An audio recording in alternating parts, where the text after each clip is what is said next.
So actually, I would like to share the dream of our university. So the title of my talk is The Path Towards the World Class.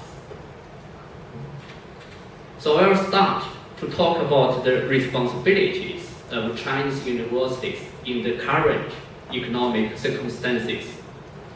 Before I enter this topic, I would like to bring you back to China 35 years ago.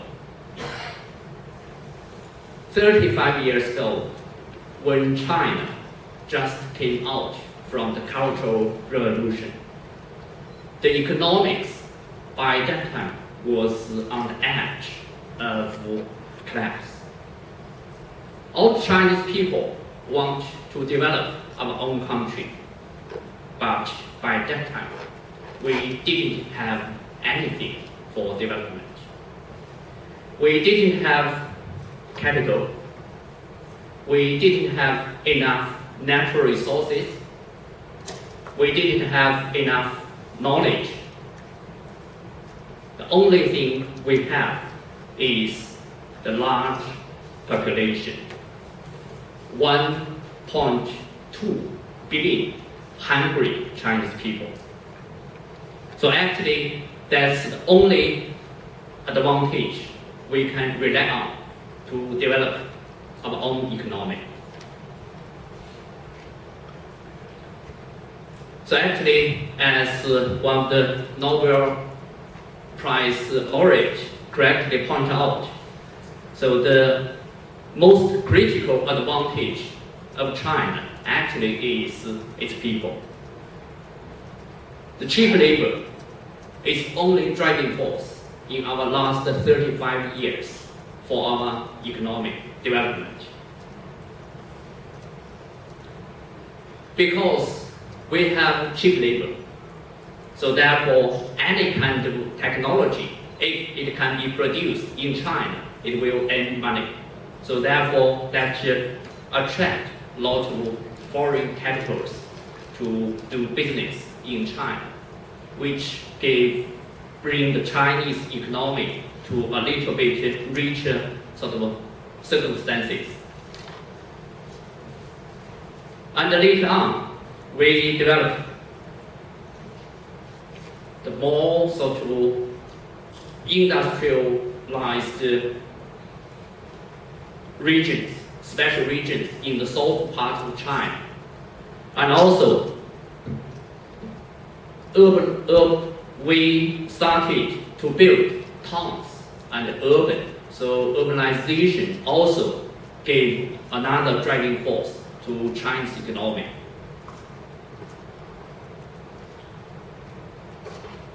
And then you can see, well, that's what happened in the last 35 years. So that leads a very rapid development of Chinese economy. However, this development has a very huge cost as well. Although you can see here, the screen here is different from that.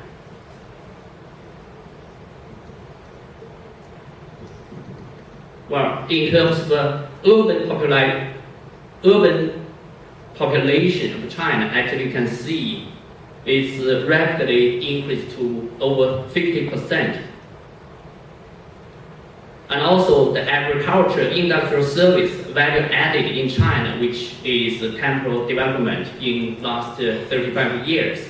And you can see now the main part of the economy comes from the service and also industrial added value, whereas the main the main force from the agriculture now is become less than 10%.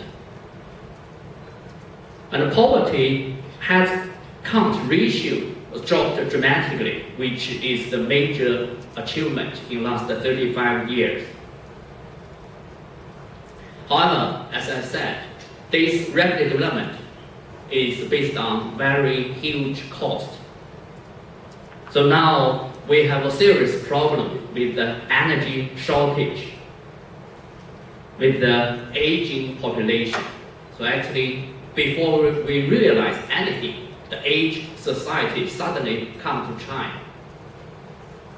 Because this arrival of aged society is come together with the single child policy which implemented 30 years ago.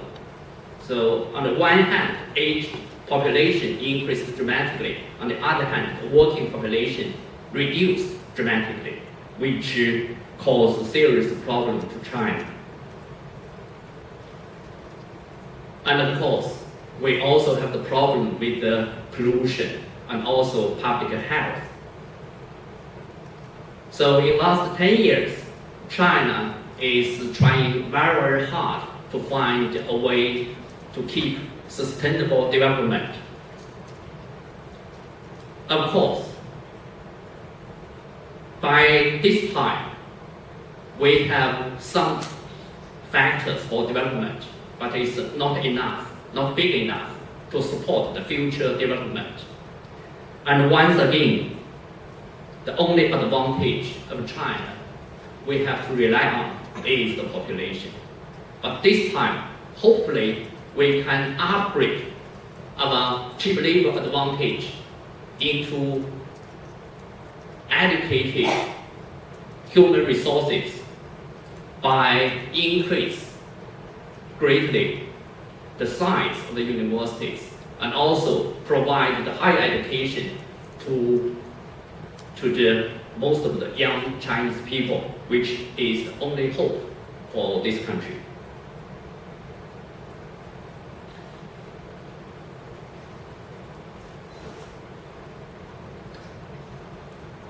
So in order to state this necessary more clearly, let's make a comparison of what American did. So when you look at the economic development of America, so you can relatively divide this development into two phases. So the first phase is from the time just after the Civil War in 1865 to Second World War. And the second period is from the Second World War to now. So in the first period, the American economy performs just like what Chinese economy performed in the last 35 years. And also is similar to the rest of the economies in the world. Whereas in the second phase of American economy performed very differently. So it is indicated by 5 sort of different steps happened in 60s, 70s, 80s, and 90s. So at the time in 50s and also in 60s, 70s, different technological revolution happened in US, which lead the great increase of the economic performance. All of those 5 technological revolutions was related to the innovation. And all of those 5 technological revolutions came out from the university. So therefore, that's actually let us realize the only hope for the transition in China successful is to make the world, to make the university as more innovative and make the university as the world-class university to lead the economy of this country to be more innovative.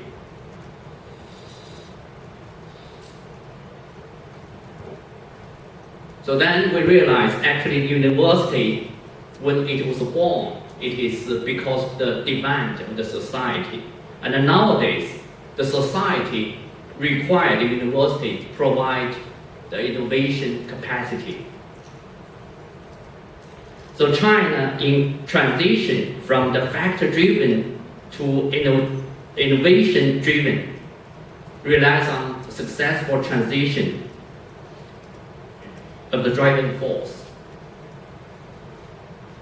So university should take this responsibility to function as the innovation engine for the economic and the social transition. So now I would like to share with you what a typical Chinese university did for this transition.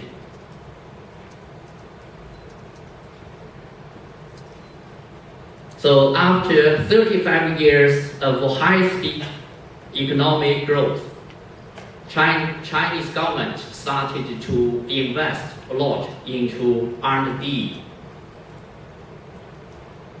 and also into the university R&D. Because in 1955,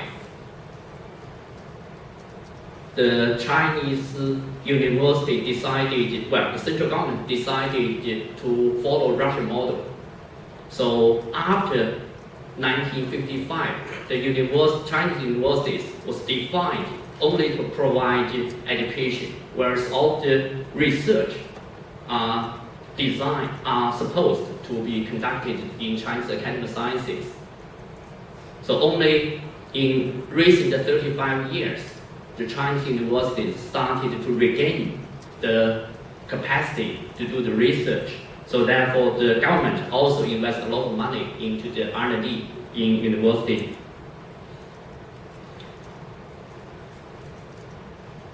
And starting from last year, the central government also decided to expand the spending on education to 4% of the total GDP, which give us a lot of opportunities for further development.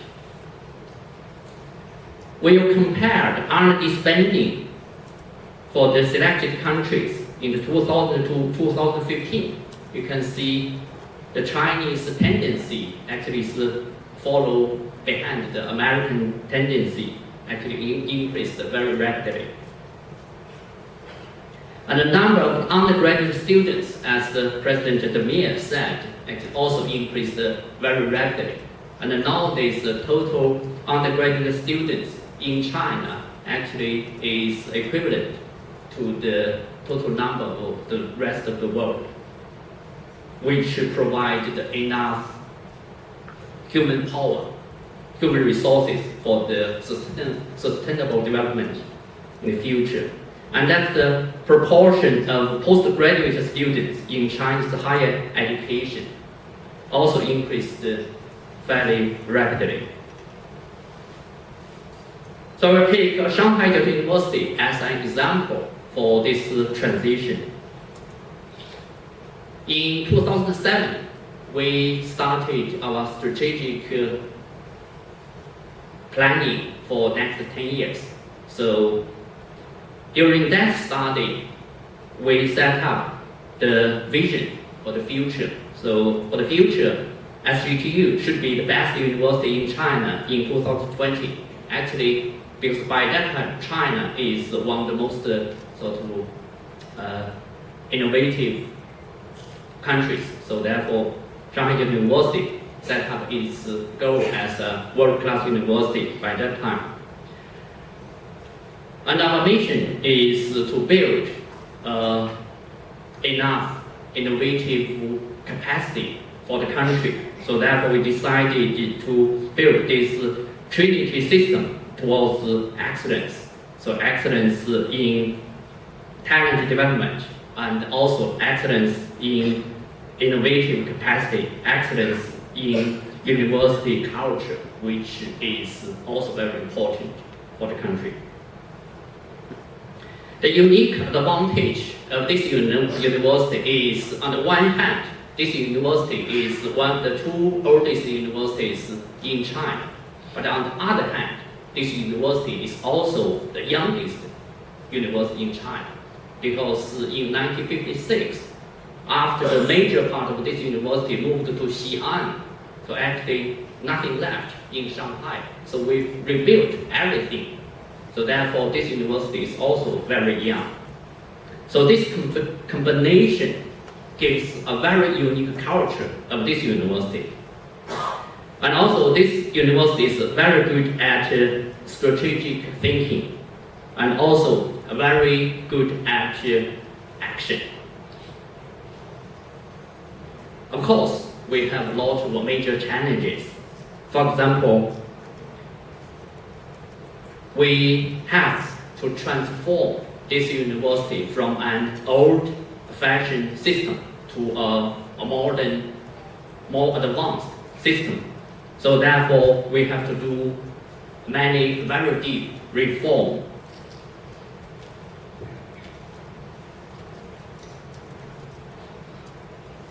One of the major obstacles for the development is the sort of the piece rate compensation system, which implied in business in many years, but in 80s to 90s, many universities took that system. But that system, although it can increase the production, but it's also sort of have many side effects, especially on the core value of the university. So facing the challenges ahead, Chinese universities should set up a system of institutional incentives for innovations. And we have to set up this Trinity system aiming to boost innovation. And we decided to let this university to go through those three major shifts. From the governance point of view, we have to change from the administration leading governance to a more academic governance. And from the management point of view, we have to change from the centralized governance to a decentralized governance. And also from the institutional development, we have to change to personal development. For the whole university, we have to change our governance to incentive through the service. For the faculty development, so we developed the faculty development path, which will lead eventually an ideal structure of the future faculty. And in 2007, we planned to attract 800 new faculties from the world-class universities. And also we have to nurture our own faculty team and select 1/3 from our faculty team to the future faculty team. And we have to upgrade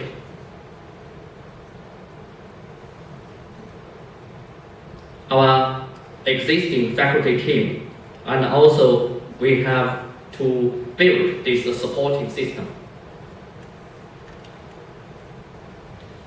So this plan was set up in 2007. So at the beginning, nobody believed this goal could be realized. Actually, once again, it proves the speed of China actually is much faster than any kind of expectation. So by last year, actually we reached the goal for 2013. And by 2020, hopefully, we will fulfill our strategic goal to build a world-class faculty team. And for education, for the student education, we also wanted to change from the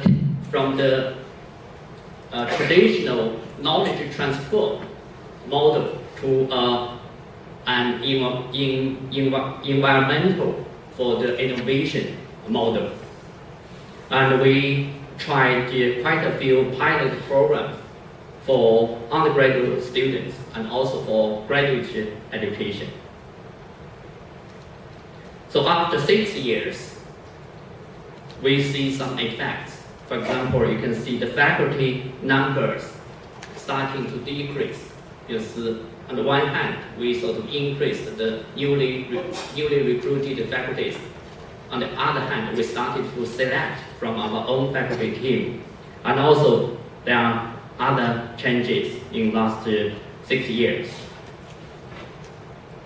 So this figure shows the newly hired faculty team development. So actually, it shows a very rapid development. So our own faculty also get stronger through the competition. Actually, you can see the faculty development for the 973, which is one of the major scientific program in China. The number of chief scientists grows very fast. And the internationalization of students also changed quite a lot, because we realized that for the future China, actually we need our students to have cultural training with the global vision. And also, because in Shanghai, to find a job is relatively easy. So therefore, previously, the students do not want to have the sort of further study after their university.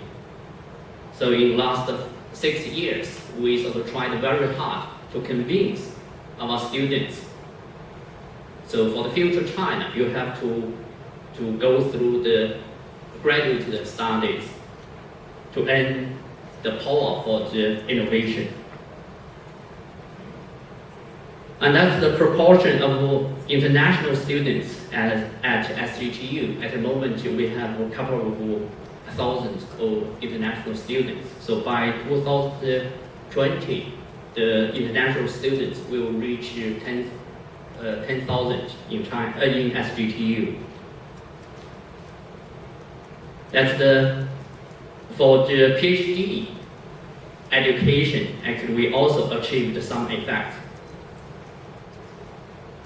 And we reshaped the university culture for the pursuit of science, which is the core part of the culture of the university. So at the moment, there are still some ongoing major reforms. For example, the restructuring the university governance by enhancing academic autonomy, which is ongoing. And the second part I already talked about, and also enlarging the overheads from the existing revenue system.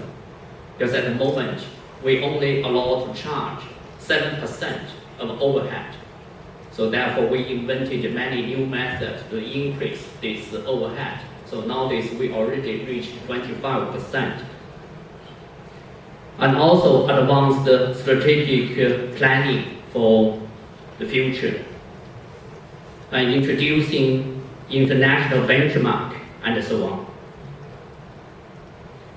So I'm very pleased to see the great enhance of the innovative capacity. This capacity represented by the NSF grants. So the increase of this grant capacity is the greatest in China in the last 2 years. And also, that's the annual revenue increase and also research grants increase. Yes, totally. And also, in terms of the ESI indicator, so this university has increased from 6, so to top 1% disciplines to 15 disciplines. And by 2018, all of our disciplines will be in top 1%. So looking at the predictions, by 2018, this university will be within the 100 world-class universities. And that's from the other ranking. So because I mentioned a lot of numbers, because maybe many numbers does not mean anything to you.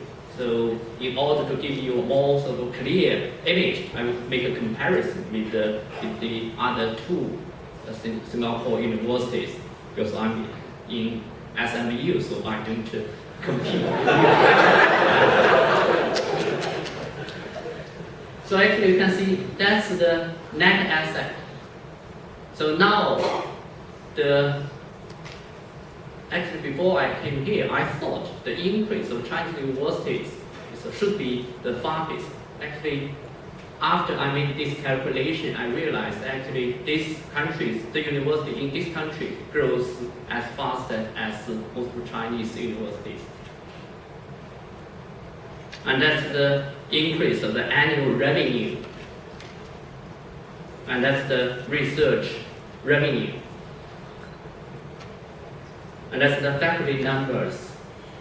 So we are a little bit decreased. And that's the total students. So we have certainly much more students than the other two universities. And that's the graduate students. And that's the ESI included the research papers. So we are sort of catching up. But again, that also does not mean anything. That's only quality. So actually, it means so qualitatively, we sort of increased dramatically, but the quantity is still, the quality is still behind the two other universities. And that's the average citation per paper. So we are far behind the other two universities. So that's really the quality. And in terms of the number of highly cited papers, so the other two universities also performed better than us. So looking forward, SJTU in 2020, we set up this goal in 2007. So we set up for the different steps. And now we are in 2013. Hopefully, by end of this year, we will reach the goal for 2015. And looking forward, so that's a major indicators of China from 2000 to 2020, and that's the percentage of Chinese GDP in terms of the world economy.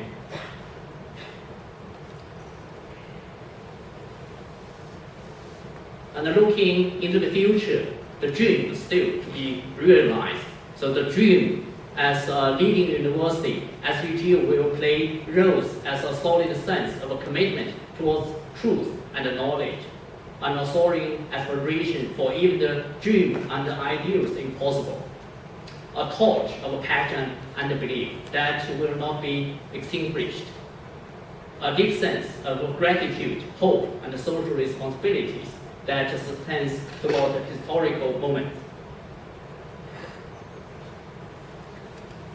So yesterday, the President of China talked about the Chinese dream. So the Chinese dream of a great reunification of the Chinese nation is a dream of the whole nation as well as of every individual, and which is a dream of common prosperity and dignity, sustainable development, great contribution to the world. And I would like to end my lecture by sharing a story with you. Because I spent my research training in Oxford. So every day I go through the small museum, Alice in Wonderland. So when Alice asked the Red Queen, in this special country, why I worked so hard, but I can't move any further? And then the Red Queen told her, in this special country, you have to run twice as hard as you ran before in order to achieve something. So in the past, we worked together with the rest of the world, especially some of the universities in this country is our partner. So I would like to run together with our Singapore partners. Thank you very much. What you just showed was a tremendous transformation of your university. And when you talk about it, it looks all so easy. But I'm sure that you have had a lot of problems on the way. And I just would like to know, what was the biggest challenge in achieving this big transformation that you have just described? Yeah, I think the most difficult thing is to change the culture of the university. And how did you achieve that? Tell me the secret. Well, I think the largest effort we make is to attract more talent globally. So they bring the new culture from the world-class universities, and they also seek for the new culture of the university. And then we started to reform for our existing faculty. So in the last 7 years, the most touching thing for me is when I just became the president of this university.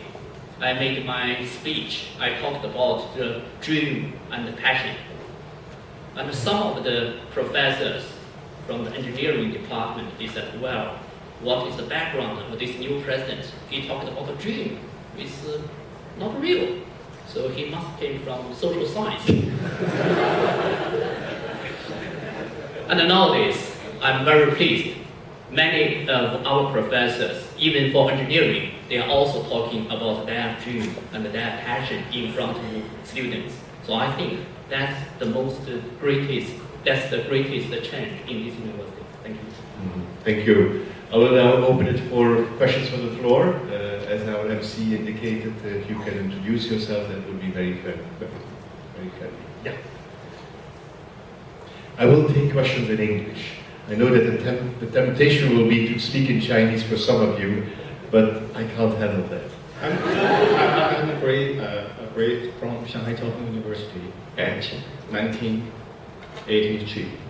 I'm now is the founder of NineYoungPost.com, a Chinese news website focused on Singapore Chinese audience. So let me ask a question in Chinese. Okay, James, I can understand. 张杰校长，你刚刚看到你的介绍，我们国家在科研经费上面都有了大幅度的提高，来发展创新科技。不过我们经常回国，我们或者有国内的学术界啊，包括高校的教授来，我们都知道他们有时候科研经费用在吃饭啊、旅游啊、买家电产品啊。我也看到交大的一些领导到新加坡来大吃大喝啊，中青队员啊。那现在18大已经开过了，习近平总书记也提出了那个新的8项注意啊。那我想你作为一个校长，你如何控制你的学校里边的教授、你的官员去节约用这个钱，把这个钱用在科研上？谢谢。Okay, thank you. Must be a very good question. So, well, certainly we made a lot of efforts in the last 7 years, but I can't tell you every aspect, but I will only tell you an example.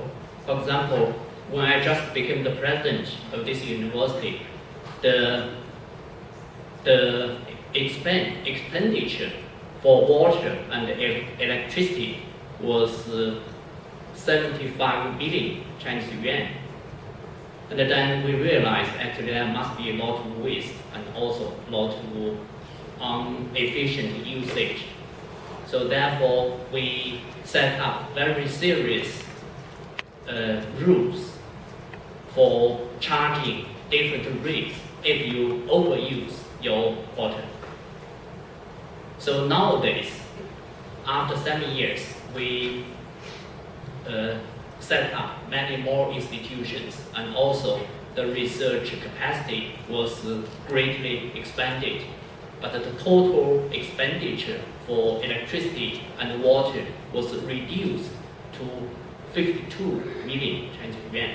So that's an example. So actually, in all aspects of Shanghai SJTU University has been, well, running in more efficient way. Certainly, we still have a long way to go. Thank you. Thank you for that. Yes, please. And I hope you will ask a question in English. Hi, I'm actually a student at SMU, and I'm from China. I'm from Shandong province. I spent 2 years here, and I have actually 2 questions. I think maybe I'll ask them one by one. The first question is about talent attraction. Because, as you see, attracting talents has 2 sides. One is on the faculty side. The other side is on the students, talented students. And one system that has continuously suppressed Chinese students is the Gaokao. I wouldn't talk much about the questions set for the exam, but more about the quota. Because the quota has been there for a long time. For those who don't understand the system, is that each university has a quota for students from different regions. The quota is not transparent. We do not know how the quota is set. And from the result, we can see that it is definitely unfair. Because, for example, a student from Beijing may have more than 10 times the probability of entering Peking University than students from other provinces. And this is not only a question about fairness, it's also a question about efficiency. Because on one side, it denies some of the talent's opportunity to receive a higher education. And on the other side, it gives a culture shock for the students who come from different regions, because their environment, the pressure they face has been very, very different, and that actually suppressed their performance in the university level. So the result is, yeah. So the question is, how do you see this system, and how do you think it will change? Okay, thank you.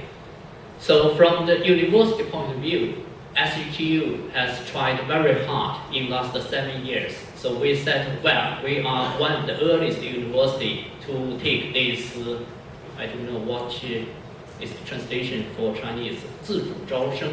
So we are one of the first university who implemented this special sort of policy, which hopefully will give more chances to the students who may be only good at one special discipline. On the other hand, actually we interact with many high schools directly in the hope we can sort of understand more the performance of high school students. And also, we are not very well. We also had some quotas from the Shanghai government, but in the last 7 years, we tried very hard to decrease that quota. So nowadays, the quota for Shanghai is only, I think, something like less than 12%.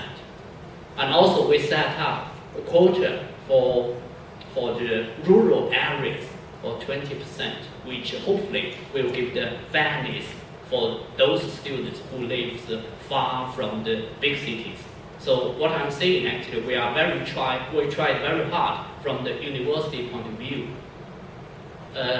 In the last assembly, actually, the Ministry of Education announced that those quota system will be, they are studying. Possibly it will be some change for that quota system. Hopefully, in 1 year or 2, you can see the change. Thank you.